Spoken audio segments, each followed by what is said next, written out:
let's move beyond the basics of the sport and get into a little bit more of the advanced knowledge around some of the player positions.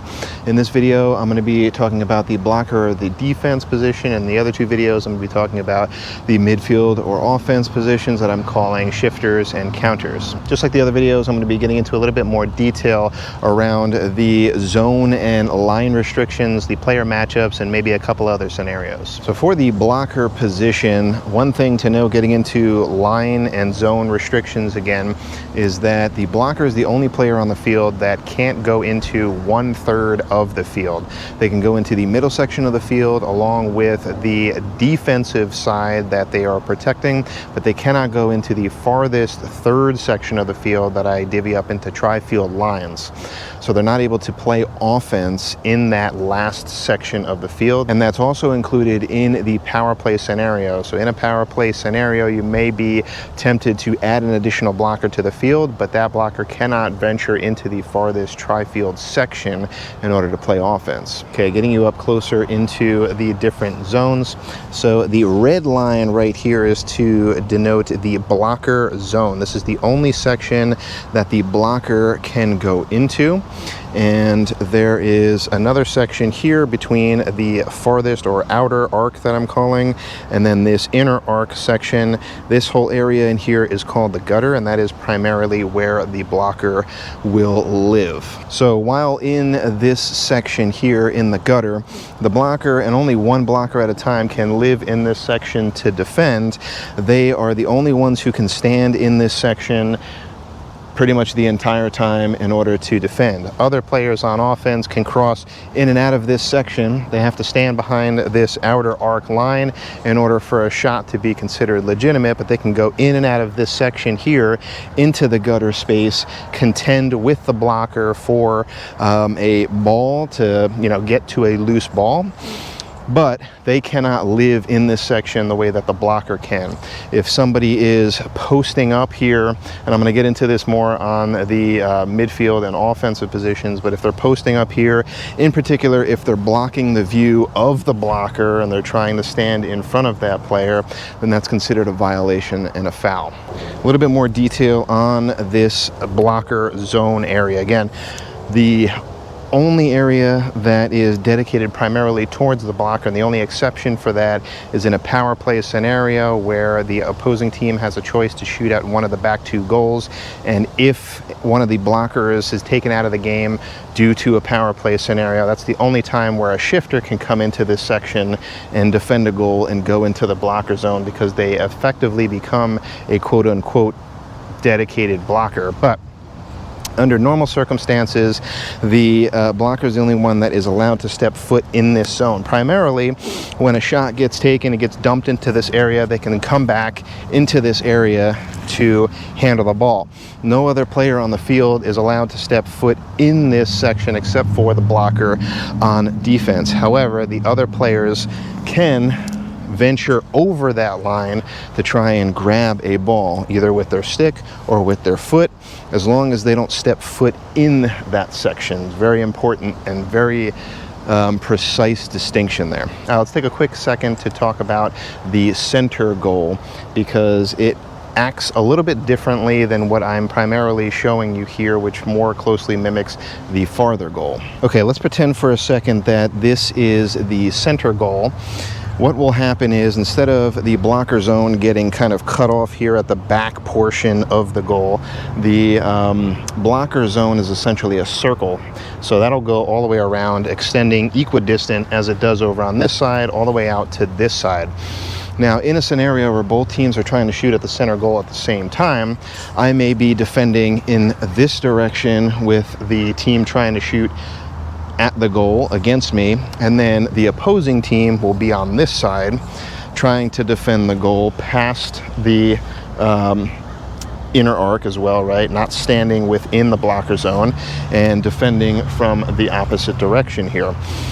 Again, it's important to note that the only time that the blocker can go into the blocker zone is to retrieve a ball.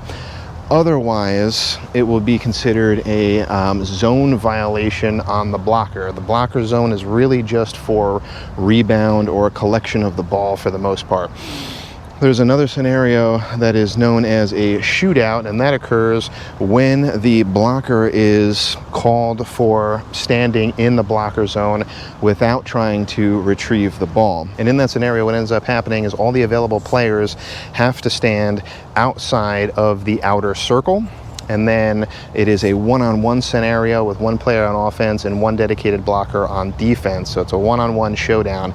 After the shot gets taken, then all the players can converge and go into the outer circle. And what will most likely end up happening, let me swing you around, is that I believe most players are going to huddle around this area right here, because this will also, even though this is the blocker zone, that also denotes the outer portion of the outer circle for the farthest goals.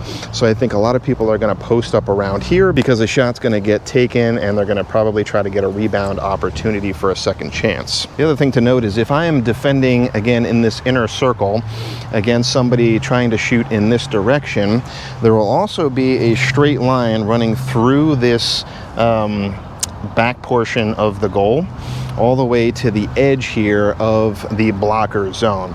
And that line only is to denote where the blockers are and where they can't go. So if somebody is shooting in this direction, I can then again go into my section to try and retrieve the ball.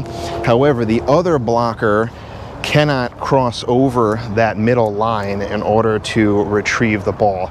They still have to stay on their side of the field, which is technically now on the other side of that line. However, if the ball goes past that line, it is fair game for the other defender or the other blocker to retrieve that ball.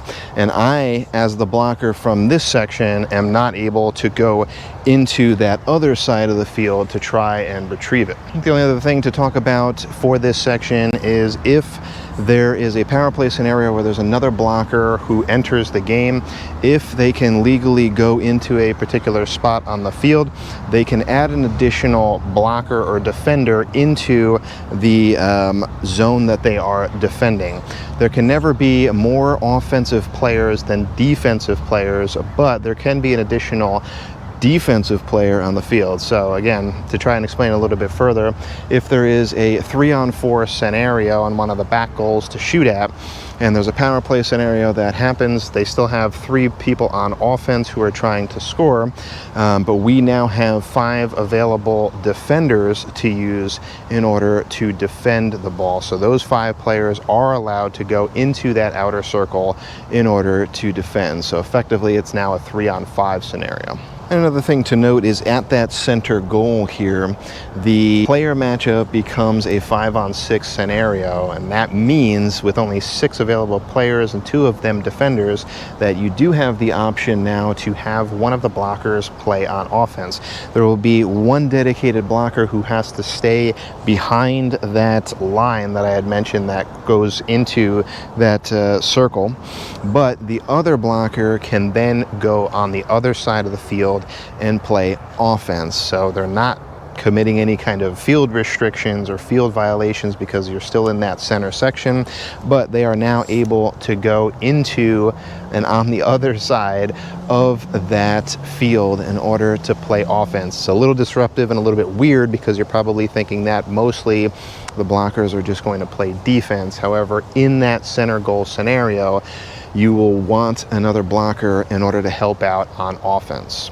Now, there's an exception to defending, and that is normally you're not able to touch the ball if it touches the ground unless by way of stick. However, if somebody is shooting the ball with their foot, I as a blocker or a defender can defend a shot by any means necessary, which means if they kick the ball, I can block the shot with my hand, and that's not considered a violation. So that's it for a more advanced level version of the blocker position. Stay tuned in the next video where I'll be going over the shifter and counter or midfield and offensive positions.